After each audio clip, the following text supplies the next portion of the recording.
Chapter 8. Watch out for Wario! At the end, Mario ran to the edge and looked down at the ravine and sighed with relief. The pouch hadn't plunged all the way to the bottom of the ravine. Instead, it had gotten caught on a spindly branch that was growing out of the rock about 10 feet below. At least he could still see it. But how could he reach it? Mario looked back at his friends.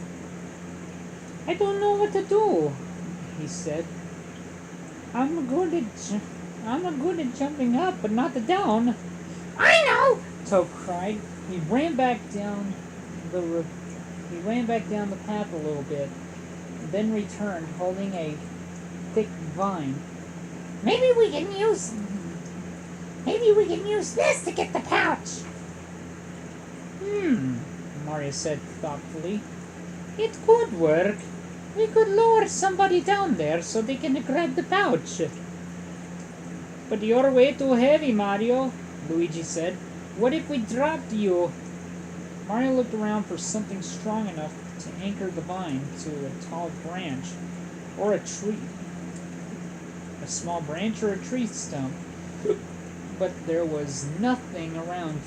He frowned. You're right, Luigi, he said. It would work if somebody small was at the end of the rope. Small and light.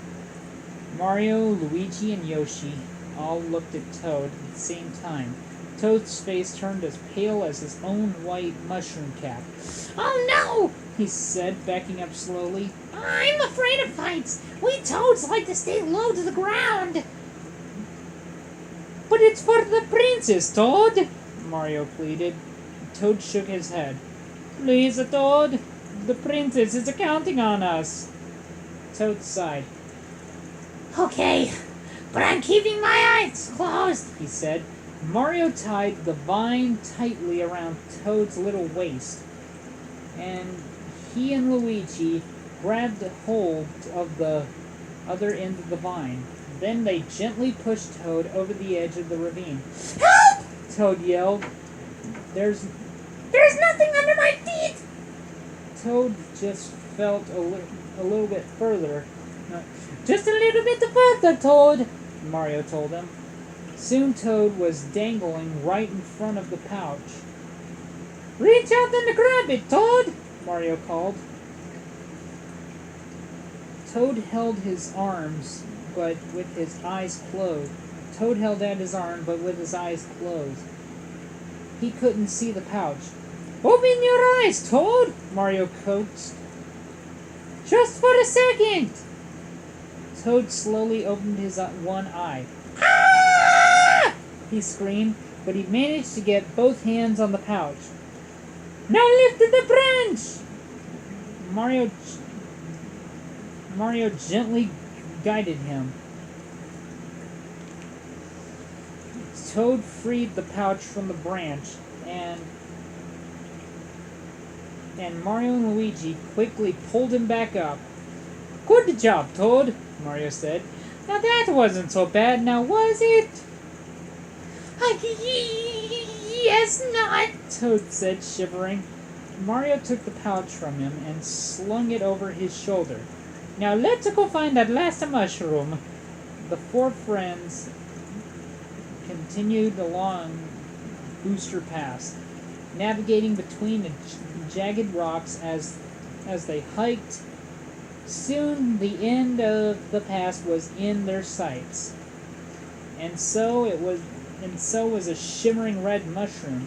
That's it! Mario cried excitedly. He broke into a run. Then suddenly, thunk! Mario's world went dark. Something had fallen onto his head. He struggled to get it off. It felt like a bucket. That could only mean one thing. Wario! Mario cried. Mario peered the bucket from his head. Above him flew a small yellow plane, piloted by a chubby man. The man had a mustache and wore purple overalls. Give it up, Mario! Wario called down. Bowser's are going to give me a lot of money if I bring you to him. You might as well just surrender. Mario shook his fist in the air. Coming to get me, Wario! Just to try it! Wario sneered. He dropped another bucket from this plane. This one had landed on Luigi's head. Oh! Somebody turned out the lights! Luigi wailed. He walked around in circles, trying to remove the bucket from his head. That's all you got? Buckets! Mario yelled. Not the problem! Mario picked up the first bucket and jumped onto Yoshi's back. Come on, Yoshi! Let's teach this guy a lesson! Yoshi jumped, almost reaching the low-flying plane, but the jump wasn't quite high enough. Wario laughed evilly and turned the plane around.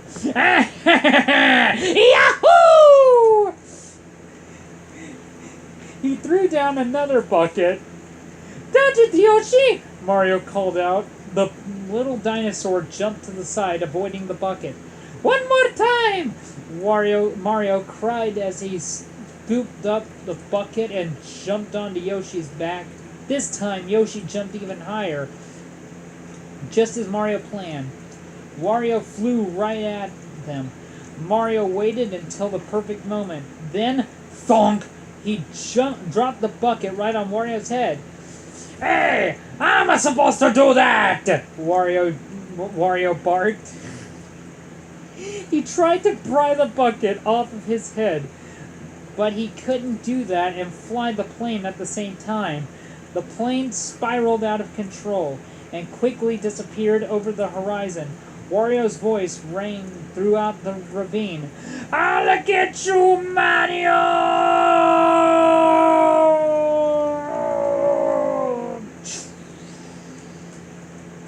Yoshi landed safely on the pass, and Mario jumped off of his back. That serves him right, Mario said. He walked over to Luigi and pulled the bucket off of his head. His brother looked dizzy and confused.